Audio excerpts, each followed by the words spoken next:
Estacioné lentamente en la entrada, la grava crujiendo bajo las llantas como si fueran ramas secas, rompiéndose bajo presión. El cielo aún estaba teñido de la suave luz del atardecer y recuerdo haber pensado lo tranquilo que se veía todo, hasta que vi el césped. Al principio no lo procesé. Parpadeé pensando que tal vez el viento había arrastrado algo de basura. Pero luego reconocí mi bolsa azul, la que usaba para escapadas de fin de semana, abierta y expuesta como una herida. Mis álbumes de fotos, la boda, los cumpleaños de pequeño de Diego, incluso el del último viaje de pesca de mi esposo, estaban esparcidos como revistas desechadas. Los libros que había guardado por décadas yacían boca abajo en la tierra, y luego lo peor, la vieja caña de pescar de Esteban, partida en dos, descansando sobre la pila como una columna rota. El jardín de rosas estaba destrozado. El enrejado que pasé toda una primavera construyendo estaba astillado y mis macetas de lavanda aplastadas bajo lo que parecían las patas de una mesa plegable. Era como si alguien hubiera intentado borrarme con trazos rápidos y violentos. Bajé del coche con las rodillas temblando, aferrándome al marco de la puerta para no caer. El aire olía a rosas y traición. Había una nota pegada en la puerta principal. Solo un pedazo de papel rayado con los bordes enrollados ondeando suavemente con la brisa. Lo siento, mamá. Los papás de Clara se van a mudar aquí. Ya no tenemos espacio para ti. Espero que lo entiendas, sin firma.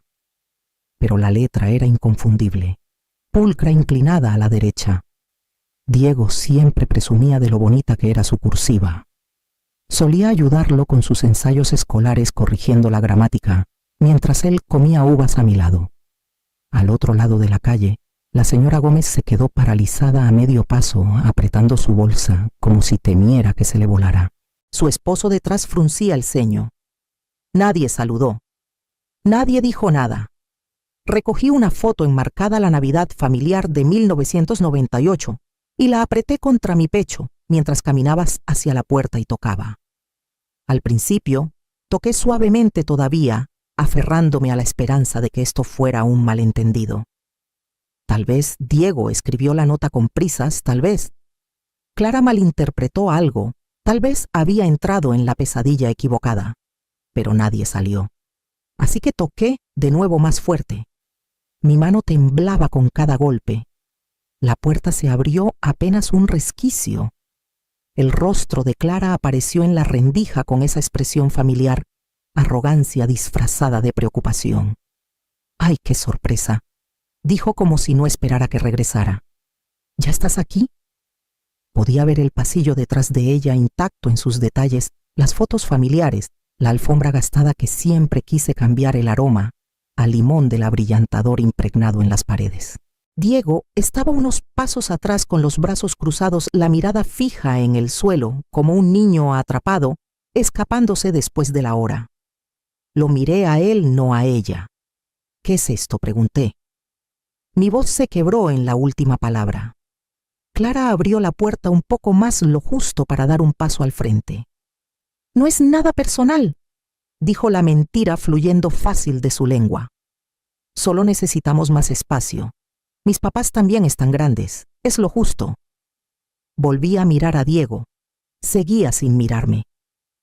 Ya tuviste tu tiempo aquí, mamá, agregó Clara con voz cortante definitiva. Ahora nos toca a nosotros. La casa tiene que sentirse nuestra. Diego al fin levantó la vista solo por un instante. Es mejor así, murmuró apenas audible. Y entonces la puerta empezó a cerrarse, sin abrazo, sin disculpas. Solo el leve clic del cerrojo, como si estuvieran bloqueando a un intruso. Me quedé en el porche con la nota aún en la mano arrugada entre mis dedos. Su peso se asentó en mi pecho frío y pesado mientras bajaba los escalones hacia la calle. Caminé sin rumbo, arrastrando mi maleta como si fuera un brazo cansado. El vecindario pasaba borroso, casas de ladrillo, setos bien cortados, carillones de viento chocando contra los porches. Nadie me detuvo. Nadie preguntó por qué una mujer de mi edad jalaba una maleta al anochecer. Llegué al Parque del Río. El sol estaba cayendo derramando oro sobre el pavimento. Me senté en un banco verde al borde del sendero de esos que crujen cuando te mueves. No me moví. La nota seguía en mi mano. La alicé sobre mi regazo releyendo la misma frase hasta que las palabras perdieron sentido. Ya no tenemos espacio para ti. Ni un lo sentimos, ni un hablemos. Solo espacio o la falta de él. Un niño pequeño pasó corriendo con un molinillo riendo. Su mamá lo seguía sonriendo sin notar que cruzaba el camino de alguien que alguna vez fue como ella. Antes yo era la que tenía un niño risueño y una bolsa llena de botanas y curitas. Antes yo era necesaria. La lista empezó a formarse en mi mente sin que la llamara. Cada fiesta de cumpleaños que organicé, cada fiebre que velé, cada préstamo que di sin esperar que me lo pagaran. Había dado mis ahorros cuando el negocio de Diego estaba al borde del colapso. Solo hasta que te repongas dije, y lo decía en serio. Renuncié al crucero por Alaska que Esteban y yo planeamos durante años. Renuncié a clases de pintura. Renuncié a fines de semana con amigas porque Clara necesitaba que cuidara a Elías después de la escuela. La lista creció mientras la luz se desvanecía. Y al crecer algo más, comenzó a asentarse junto al dolor. No era enojo todavía, no, pero sí algo más firme que la tristeza. Doblé la nota con cuidado y la guardé en el bolsillo de mi abrigo como un recibo de una compra que ahora lamentaba. Una brisa del río me rozó la mejilla fría como una mano. Cerré los ojos intentando recordar la última vez que hice algo solo para mí. Cuando los abrí, el sendero se veía diferente. No nuevo, solo más claro. Me levanté despacio y comencé a caminar. Me senté de nuevo en el banco, esta vez más despacio, como si sentarme pudiera aflojar algo atascado dentro de mí. Mi respiración era corta, como si mi cuerpo no decidiera si llorar o calmarse. En lugar de mirar el parque, miré hacia adentro y el pasado comenzó a surgir como niebla. Clara había estado sembrando semillas durante años, no comentarios pequeños, disfrazados de bromas. Cuando por fin hagamos esta casa nuestra, voy a tirar la pared entre la cocina y el comedor. Algo más abierto, ¿no crees? Recuerdo que me reí entonces sin darle importancia. Pero hubo muchos así. Comentarios sobre reducir cosas, sobre cómo el jardín era demasiado trabajo para alguien de tu edad, sobre lo bonito que sería tener a sus papás cerca, como una gran familia feliz. Lo atribuí a su personalidad, a su necesidad de control. Me dije que solo estaba adaptándose, que era insegura, que solo lo intentaba.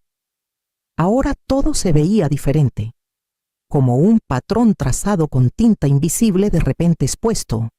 Y entonces, otro recuerdo emergió más nítido que los demás.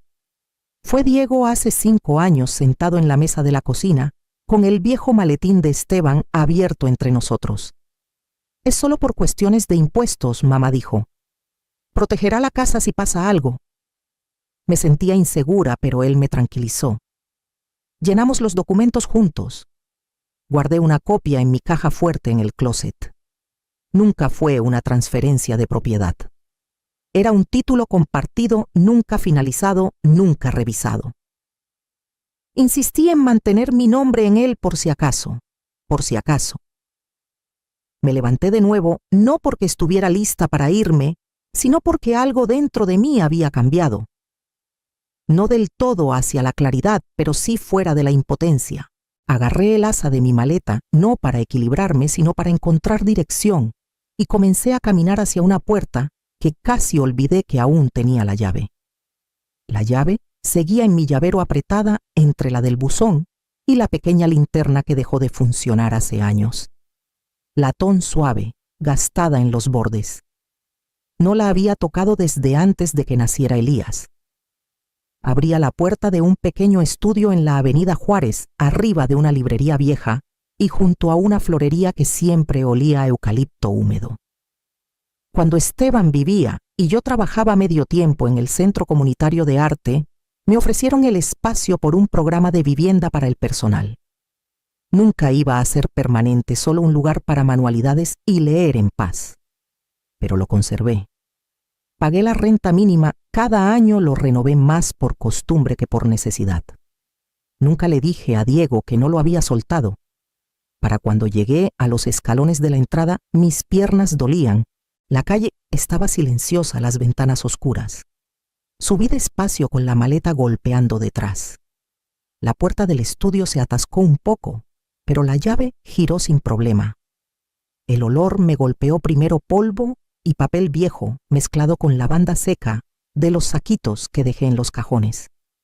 El espacio era más pequeño de lo que recordaba, solo una habitación, con una cocineta, una cama estrecha y un sillón junto a la ventana. Pero estaba limpio, intacto mío. Dejé la maleta y caminé hacia la ventana. El callejón abajo estaba tranquilo, con algunos faroles parpadeando como pensamientos lejanos. Apoyé la palma en el vidrio frío y me quedé ahí un rato, dejando que el silencio me envolviera. Luego, abrí el closet, bajé la caja fuerte y saqué los documentos que Diego una vez me ayudó a llenar. Llamé a Ricardo al amanecer. Contestó al segundo timbre con la voz adormilada pero firme. «Carmen», dijo primero por costumbre. No respondí, suave pero clara. «Soy Iris». Hubo una pausa, luego una risa baja familiar. «Iris Valdés. Ha pasado demasiado tiempo». Aceptó reunirse conmigo esa tarde en su oficina en la avenida Reforma, entre una panadería cerrada y una agencia de viajes con carteles que no se actualizaban desde 1998. Llegué con una bolsa llena de cada papel legal, que pude encontrar copias del título, enmiendas notariadas, el acuerdo original de transferencia parcial, que Esteban y yo insistimos en mantener a nuestro nombre. Ricardo me recibió con un asentimiento amable, me indicó que me sentara y ajustó sus lentes. Mientras extendía los documentos sobre su escritorio, sus cejas se fruncieron en concentración. No interrumpió. Solo leyó cada línea con cuidado, haciendo sonidos suaves de reconocimiento y aprobación. «Nunca lo finalizaron», dijo al fin golpeando el título. «Esta transferencia parcial nunca se registró como una cesión completa. Sigues siendo la dueña principal, Iris. No pueden venderla, ni siquiera reclamarla». El aliento que no sabía que estaba conteniendo se escapó en una exhalación lenta. No era alivio exactamente, sino algo cercano, un destello de control regresando a mis manos. «Podemos presentar una orden de cese para cualquier actividad de venta», continuó. «Mantendrás la autoridad legal. Si quieres proceder con el desalojo, necesitamos presentar una notificación». Asentí despacio, juntando las manos para calmar su temblor. «Sí», dije. «Empecemos». Revisamos cada papel juntos, destacando lo importante, apartando lo demás. La pluma de Ricardo se movía rápido, sus notas pulcras y precisas. En un momento vi mi reflejo en la ventana detrás de su escritorio. Mi rostro parecía demacrado, más viejo, pero mis ojos estaban enfocados, presentes. Deslizó un borrador sobre la mesa. «Firma aquí para iniciar la orden». Tomé la pluma, sentí su peso en la mano y firmé. No solo el papel, algo más profundo, algo definitivo. Pidieron reunirse en el café cerca de la biblioteca, donde Diego solía correr de niño, dejando migajas de galleta y disculpándose con los baristas. Elegí una mesa junto a la ventana donde la luz cortaba en ángulos filosos y cada asiento era visible desde el mostrador. Quería que me vieran. Llegaron 10 minutos tarde. Clara iba vestida como si saliera de un catálogo, perfectamente arreglada, segura. Diego lucía pálido, inseguro, con una sonrisa nerviosa, temblando en la comisura de la boca. Mamá dijo buscando un abrazo que no le devolví. «Gracias por venir». Asentí levemente y señalé los asientos frente a mí. Ninguno pidió nada. Queríamos aclarar las cosas. Empezó Clara, juntando las manos sobre la mesa como política. «Todo ha sido intenso. Pensamos que hablar en persona ayudaría». Diego sacó un sobre de su bolsa. «Solo papeles», dijo demasiado rápido. Nada complicado. Solo una transferencia formal para hacer las cosas más fáciles para todos, para evitar problemas. Clara intervino con voz melosa. Solo ayudaría a todos a seguir adelante, sin confusiones, sin tensiones. Miré el sobre sin tocarlo. Luego saqué uno de mi bolsa y lo deslicé sobre la mesa. Clara lo miró con cautela y lo abrió. Es un cheque, dije. Suficiente para 2 semanas en un motel y tal vez unas comidas. Tómenlo como un gesto. Diego parpadeó. Mamá, no queríamos. Pensaré en los papeles, dije con tono firme. Pero vayan preparando sus maletas. La sonrisa de Clara titubeó, pero la atrapó antes de que se rompiera del todo. Claro, dijo, con voz más delgada. Sabíamos que serías razonable. Terminé mi té despacio. Ellos se quedaron rígidos esperando algo, tal vez que llorara, que regañara, que suplicara. Pero solo me levanté, ajusté mi abrigo y asentí una vez antes de salir al frío brillante de la tarde. Para cuando llegué a la esquina, sabía que seguían sentados ahí aún confundidos por lo fuerte que puede sentirse una rebeldía silenciosa. Estaba bajo el roble al otro lado de la calle, medio oculta por sus ramas, el mismo árbol donde colgaba faroles cada 5 de mayo. La mañana estaba húmeda, el cielo cargado de nubes que aún no decidían llover. La calle estaba más silenciosa de lo normal, como si presintiera algo a punto de romperse. El oficial llegó puntual a las 10, un hombre con expresión neutra y una carpeta bajo el brazo.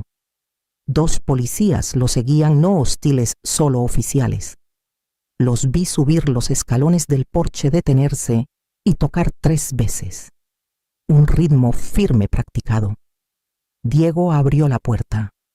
Su rostro se desplomó antes de que dijeran la primera frase. No intentó disimularlo.